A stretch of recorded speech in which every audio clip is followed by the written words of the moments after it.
नमस्कार, ये आकाशवाणी शिमला है। अब आप नुसरत अंजुम से प्रादेशिक समाचार सुनिए।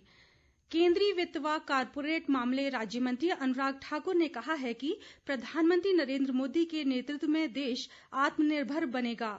नई दिल्ली में आयोजित भारतीय उद्योग संघ के कार्यक्रम में आज उन्होंने कहा कि अनलॉक फेज 1 में अधिकतर औद्योगिक इकाइयां शुरू हो चुकी हैं। अनुराग ठाकुर ने देश को फिर से विकास के पथ पर लाने और आत्मनिर्भर बनाने के लिए इंटेंट, इंक्लूजन, इन्वेस्टमेंट, इंफ्रास्ट्रक्चर और इनोवेशन पर बल दिया है।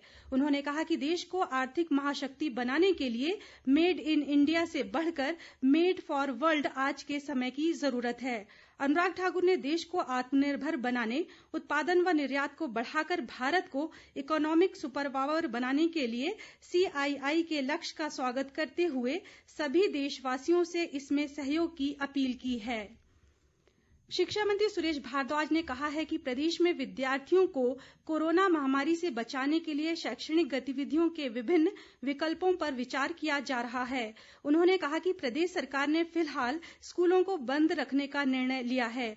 भारद्वाज ने कहा कि 10वीं कक्षा का परीक्षा परिणाम जल्द ही घोषित किया जाएगा और 12वीं कक्षा के विद्यार्थियों की शेष बची परीक्षा जल्द करवाई जाएगी ताकि जून के अंत तक परीक्षा परिणाम निकाला जा सके। शिक्षा मंत्री ने कहा कि अनलॉक के तीसरे चरण में स्कूलों को खोलने की स्थिति पर हितधारकों से बातचीत की जाएगी। भारद्वाज ने ये भी कहा कि कोरोना संक्रमण का प्रकोप कम होने पर ही विद्यार्थी स्कूल आने में सक्षम होंगे। प्रदेश सरकार राज्य में पश्मीना उत्पादन को बढ़ावा देने के लिए निरंतर प्रयासरत है और वर्तमान में प्रदेश में 1000 किलोग्राम पश्मीना ऊन का उत्पादन हो रहा है। ग्रामीण विकास व पंचायती राज मंत्री वीरेंद्र कंवर ने एक बयान में कहा है कि आगामी 5 वर्षों में पश्मीना उत्पादन को दोगुना करने का लक्ष्य रखा गया है। उन्होंने कहा कि प्रदेश में पश्मीना उत्पादन बनाने वाली लगभग 10 संगठित शॉल निर्माण इकाइयां हैं। उन्होंने कहा कि प्रदेश में हथकरघा क्षेत्र के संगठित और गैर संगठित क्षेत्रों में करीब 12,000 बुनकर कार्य कर रहे हैं।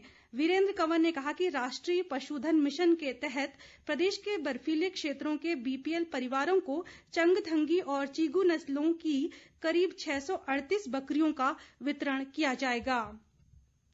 सामाजिक न्याय व अधिकारिता मंत्री राजीव सैजल ने कहा है कि सभी के लिए आय के साधन सृजित करने और आर्थिक विकास को बढ़ावा देने के लिए कोविड-19 महामारी के दृष्टिगत लगाए गए कर्फ्यू में चरणबद्ध ढंग से ढील दिया जाना आवश्यक है।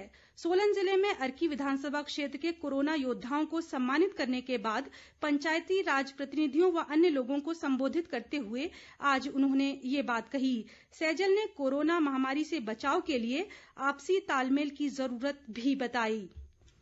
वन व परिवहन मंत्री गोविंद ठाकुर ने आज कुल्लू के ढालपुर अस्पताल में चिकित्सकों के साथ एक बैठक की और अस्पताल में मरीजों का कुशल क्षेम पूछा। इसके अलावा उन्होंने ढालपुर बाजार में व्यापारियों से उनकी समस्याओं को लेकर बातचीत की। इससे पहले उन्होंने भुट्टी चौक पर बन रहे सबवे का भूमि पूजन भी किया। गोविंद ठाकुर ने कहा कि प्रदेश सरकार कोरोना महामारी से निपटने के लिए प्रयासरत है। प्रदेश में कोरोना संक्रमित लोगों की संख्या बढ़कर 345 हो गई है। कांगड़ा और मंडी जिले में आज कोरोना के 2 नए मामले सामने आए हैं। मौजूदा समय में 212 कोरोना पॉजिटिव विभिन्न अस्पतालों में उपचाराधीन हैं और 124 लोग उपचार के बाद स्वस्थ हुए हैं। कोरोना पॉजिटिव पाए गए अधिकांश व्यक्ति दूसरे राज्यों से हिमाचल वापस आए हैं। कर्मचारी भविष्य निधि संगठन EPFO ने पेंशन धारकों को कम्यूटेड पेंशन का भुगतान करने के लिए 105 करोड़ रुपए के बकाया सहित 868 करोड़ रुपए जारी किए हैं। श्रम और रोजगार मंत्रालय ने कहा है कि कोविड-19 महामारी के कारण लॉकडाउन की अवधि के दौरान EPFO के अधिकारियों और कर्मचारियों ने कई कठिनाइयों के बावजूद पेंशन धारकों को मई 2020 की पेंशन का समय पर भुगतान किया है। शिमला स्थित प्रदेश विश्वविद्यालय प्रशासन ने अनलॉक 1 के तहत विश्वविद्यालय के सभी शिक्षकों व गैर शिक्षक कर्मचारियों को 100% हाजिरी के साथ विश्वविद्यालय आने के आदेश जारी किए हैं। कुलपति आचार्य सिकंदर कुमार ने कहा कि कोविड-19 महामारी के मद्देनजर सभी को प्रवेश द्वार पर चेक करवाना अनिवार्य होगा। उन्होंने कहा कि इसके अलावा सभी को मास्क पहनना, सोशल डिस्टेंसिंग व स्वच्छता कायम रखने की नैतिक जिम्मेदारी समझनी होगी।